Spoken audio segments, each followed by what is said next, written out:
International criminal court. இந்த international criminal court யாராச்சும் ஒருத்தவங்களுக்கு அரெஸ்ட் வாரண்ட் கொடுத்துருச்சுன்னா அந்த இன்டர்நேஷனல் கிரிமினல் கோர்ட்டு கீழே எந்தெந்த நாடுகள் எல்லாம் இருக்கோ அந்த நாடுல எந்த நாட்டுக்கு அந்த நபர், அந்த தேடப்படக்கூடிய குற்றவாளியாக அறிவிக்கப்பட்ட நபர் போனாலும் அவங்கள அந்த நாடு இன்டர்நேஷனல் கிரிமினல் கோர்ட் கிட்ட அரெஸ்ட் பண்ணி ஒப்படைச்சாகணும். ஆனால் இது எல்லாத்துக்குமே ஒரு விதிவிலக்காக இருக்க முடியும்னா அது ரஷ்யாவோட பிரசிடென்ட் விளாடிமிர் புதினால் மட்டும்தான் முடியும்.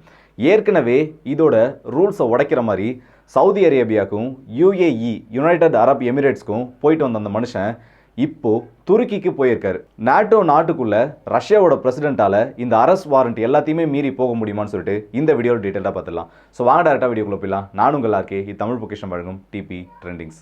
துருக்கி கிட்டத்தட்ட அமெரிக்காவுக்கும் ரஷ்யாவுக்கும் நடுவில் ஒரு ஃப்ரெனிமி கேட்டகரியில் இருக்க ஒரு நாடுன்னே சொல்லலாம். இவங்க அமெரிக்காவுக்கும் ஃப்ரெண்டு கிடையாது, ரஷ்யாவுக்கும் ஃப்ரெண்டு கிடையாது. அதே டைமில் அமெரிக்காவுக்கும் எனிமி கிடையாது, ரஷ்யாவுக்கும் எனிமி கிடையாது. ரெண்டு நாடுகளுக்கு நடுவில் ஒரு நாடு எந்த மாதிரியான கேம் எல்லாம் ப்ளே பண்ண முடியுன்றதுக்கு துருக்கி ஒரு ரொம்பவே பெரிய எக்ஸாம்பிள்னு சொல்லலாம். இந்த ரஷ்யா உக்ரைன் போர் ஆரம்பிச்சதுலேருந்து அமெரிக்கா பல கட்ட சாங்ஷன்ஸை ரஷ்யா மேலே போட்டாலும் அது எல்லாத்துக்குமே எதிராக ஒரு நாட்டால், அதுலேயும் நாட்டோ நாடாலே நிற்க முடியும்னா அது இந்த துருக்கி மட்டும்தான். இந்த துருக்கிக்கு ப்ரெஷரை பில்ட் பண்ணுற விதமாக துருக்கியோட முக்கியமான எதிரியான கிரீஸுக்கு கிட்டத்தட்ட ஒரு 25லேருந்து 40 F-35 விமானங்கள் வரைக்கும் அமெரிக்கா கொடுக்கறதுக்கு ஒரு டீலை அப்ரூவ் பண்ணியிருந்தாங்க. அதே டைமில் துருக்கியும் நம்ம விட்டுறக்கூடாதுன்னு சொல்லிட்டு கிட்டத்தட்ட F-16 வேரியண்ட்டில் பல அப்கிரேட் செய்யப்பட்ட விமானங்களை துருக்கிக்கு கொடுக்கறதுக்கான டீலும் இப்போ ஒப்பந்தமாயிருக்கு. அது மட்டும் இல்லாமல் ஏற்கனவே துருக்கி கிட்ட இருக்க பழைய F-16s ஒரு 70க்கும் அதிகமான விமானங்கள் இந்த துருக்கி கிட்ட இருக்கு. அது எல்லாத்தையுமே Block 70 அளவுக்கு அப்கிரேட் பண்ணுறதுக்கான எல்லா அப்கிரேட் கிட்டையுமே இப்போ அமெரிக்கா துருக்கிக்கு கொடுத்துட்டு இருக்காங்க.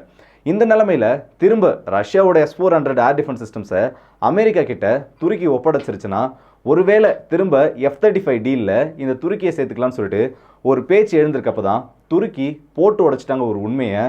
எங்களுக்கு F-35s அந்த அளவுக்கு தேவையில்லை, எங்களுக்கு S-400 போதும்னு சொல்லிட்டு. ஏன்னா ஏற்கனவே துருக்கியோட முக்கியமான எதிரியான கிரீஸ் கிட்ட கூடிய சீக்கிரத்தில் F-35 போயிடும்.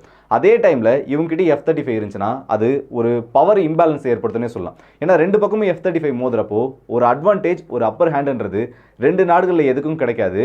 அதனால துருக்கி என்ன முடிவு பண்ணுறாங்கன்னா, நமக்கு F-35 வேண்டாம், அதுக்கு பதில் நம்ம இன்னமும் நிறைய S-400s வாங்கலாம். S-400 நம்ம ரஷ்யா கிட்ட இருந்து இன்னமும் நிறைய வாங்குறப்போ அது நமக்கு ஏர் டிஃபென்ஸ் சிஸ்டம் வைஸ் ஒரு பெரிய அட்வான்டேஜ் கொடுத்துரும். இந்த யுத்தமானது கிரீஸுக்கும் துருக்கிக்கும் நடுவில் வந்துச்சுன்னா அந்த இடத்துல நம்மளோட கை ரொம்பவே ஓங்கி இருக்குன்னு முடிவு பண்ணுறாங்க. சரி, ஃபைட்டர் ஜெட்ஸே இப்போ துருக்கி கிட்ட அந்த அளவுக்கு கிடையாதுன்றப்ப தான் அவங்களோட 5th ஜென் ஏர்கிராஃப்டான கான் வருது. இது 2030க்கு அப்புறமா, அதாவது 2030க்குள்ளே இதோட டிசைன் ப்ரோட்டோடைப் எல்லாமே ஃபைனலைஸ் செய்யப்பட்டு 1-2 விமானங்கள் இவங்களோட படைகளில் சேர்க்கப்பட்டு 2030க்கு அப்புறமா சீரியல் ப்ரொடக்ஷனுக்குள்ளே வரும்னு சொல்லியிருக்காங்க. இந்த கேப்புக்குள்ள யூரோ ஃபைட்டர் டைஃபூனை வாங்கலான்ற முடிவுலையும் துருக்கி இருக்காங்க. இது கிட்டத்தட்ட கிரீஸ் கூட கம்பேர் பண்ணுறப்போ துருக்கிக்கு பெரிய அட்வான்டேஜாக மாறும். ஏன்னா F-35 ஒரு 5th ஜென் ஏர்கிராஃப்டாக இருந்தாலும் இந்த யூரோ ஃபைட்டர் டைஃபூன் எல்லாம் 4.5 ஜென்ரேஷன் ஃபைட்டர் ஜெட்ஸில் வரும். அதிகமான எண்ணிக்கையில் இப்போ F-16 ஏற்கனவே இங்கே அப்கிரேட் பண்ணிட்டு இருக்காங்க. இந்த மாதிரி நிறைய அப்கிரேட்ஸை பண்ணிட்டு கூடவே S-400 யூனிட்ஸ் அதிகமாக வைக்கிறப்போ அது கிரீஸுக்கு எதிராக துருக்கிக்கு ஒரு பெரிய அட்வான்டேஜை கொடுக்கும். இந்த நிலைமையில் தான் ரஷ்யாவோட பிரசிடென்ட் விளாடிமிர் புதின் இந்த பிப்ரவரி மாதம் 12ஆம் தேதி அளவில் துருக்கிக்கு போவார்னு சொல்லியிருந்தாங்க. ஆனால் இப்போ நிறைய ஓப்பன் சோர்ஸ் இன்டெலிஜென்ஸ்லேருந்து என்ன ரிப்போர்ட் வந்துட்டு இருக்குன்னா, ரஷ்யாவோட பிரசிடென்ட் யூஸ் பண்ணிட்டு இருக்க ரஷ்யாவோட பிரசிடென்ஷியல் ஏர்கிராஃப்ட் IL-96-300 வேரியண்ட்ல இருக்க ஒரு ஏர்கிராஃப்ட் ஆனது டைரக்டா மாஸ்கோல இருந்து கிளம்பி துருக்கிக்கு இன்னைக்கு போயிருக்கு. இதை பார்த்துட்டு நிறைய பேர் என்ன சொல்றாங்கன்னா, மேபி ரஷ்யாவோட பிரசிடென்ட் விளாடிமிர் புதின் ஒரு சீக்ரெட் விசிட்டா இன்னைக்கே கூட துருக்கிக்கு போயிருக்கலாம்னு சொல்லி. சரி, இந்த விமானம் போறதை வச்சு புதின் தான் இதில் டிராவல் பண்ணியிருக்காருன்றது கெஸ் பண்ணிட முடியுமான்னு கேட்டிங்கன்னா, இந்த மாடலில் இந்த IL-96 வேரியண்ட்டில் ரஷ்யாவோட பிரசிடென்ஷியல் ஃப்ளைட் மட்டுமே கிட்டத்தட்ட 5 வேரியண்ட்டில் இருக்குது. அதில் ஒன்றுத்தை தான் இப்போ புதின் யூஸ் பண்ணிட்டு இருக்காரு. இந்த விமானத்தில் இப்போ புதின் இருந்திருக்கிறதுக்கான வாய்ப்புகள் ரொம்பவே குறைவு. ஆனால் வருங்காலத்தில் இன்னும் ஒரு சில நாட்களில் கண்டிப்பாக இவர் போக போகிறத, இந்த துருக்கிக்கு போக போகிறத கிரெம்லினே அஃபிஷியலாக சொல்லியிருக்காங்க. பல கட்ட பேச்சுவார்த்தைகள் இந்த துருக்கிக்கும் ரஷ்யாவுக்கும் நடக்க போகுதுன்னு சொல்லிட்டு. இப்போது இந்த பேச்சுவார்த்தைகள் ஏன் ரொம்பவே முக்கியமான பார்க்கப்படுதுன்னு பார்த்தீங்கன்னா, பிளாக் சி கிரெயின் டீல். இந்த ரஷ்யா உக்ரைன் போரில் ரஷ்யாவுக்கு ஒரு ஸ்ட்ராட்டஜிக்கல் அட்வான்ஸை உக்ரைன் மேலே ப்ரெஷரை பில்ட் பண்ணுறது கொடுத்ததே இந்த பிளாக் சீல நடக்கிற தானிய ஏற்றுமதி தான். அதை விட்டு ரஷ்யா வெளியில் வந்துட்டாங்க. ஆனால் அப்போவே துருக்கி ஒரு பெரிய ப்ரெஷரை அமெரிக்கா மேலே போட்டாங்க. ரஷ்யாவோட சில கோரிக்கைகளை நம்ம ஏற்றுக்கிட்டாவது இந்த பிளாக் சி தானிய ஏற்றுமதி டீலுக்குள்ளே நம்ம ரஷ்யாவை திரும்ப கொண்டு வரணும்னு சொல்லிட்டு. ஆனால் அமெரிக்கா அதை பெருசாக எடுத்துக்கல. இந்த இடத்துல துருக்கி ஏன் ரொம்ப பதறாங்கன்னு கேட்டிங்கன்னா, இந்த கப்பல்கள் எல்லாமே துருக்கி ஸ்ட்ரைட் வழியாக தான் பிளாக் சீயை விட்டு வெளியில் வந்தாகணும். இப்படி வர கப்பல்கள் எல்லாத்துக்குமே இந்த துருக்கி டோலை கலெக்ட் பண்ணுவாங்க.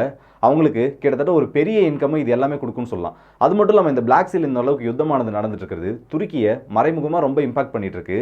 துருக்கியோட ஒரு மாஸ்டர் மைண்ட் பிளான் இந்த இடத்துல இருக்கு. ஆல்ரெடி ரஷ்யா துருக்கியை ஒரு கேஸ் ஹப்பா மாற்றணும்னு பிளான் பண்ணிட்டு இருக்காங்க. துருக்கியை ஒரு கேஸ் ஹப்பா மாற்றது மூலிமா இன்டைரக்டா ரஷ்யாவோட கேஸ் பெட்ரோலியம் ப்ராடக்ட்ஸ் எல்லாமே யூரோப்பியன் யூனியனுக்குள்ள போகும். இப்போ எல்லாருமே என்ன நினைச்சிட்டு இருப்பாங்கன்னா, ரஷ்யா கிட்ட இருந்து யாருமே, அதாவது யூரோப்பியன் யூனியன்ல இருக்க எந்த ஒரு நாடும் அதிகமாக பெட்ரோலியம் ப்ராடக்ட்ஸும் அதிகமான நேச்சுரல் கேஸையும் வாங்கலன்னு நினைச்சிட்டு இருப்பாங்க. ஆனால் அது உண்மையே கிடையாது.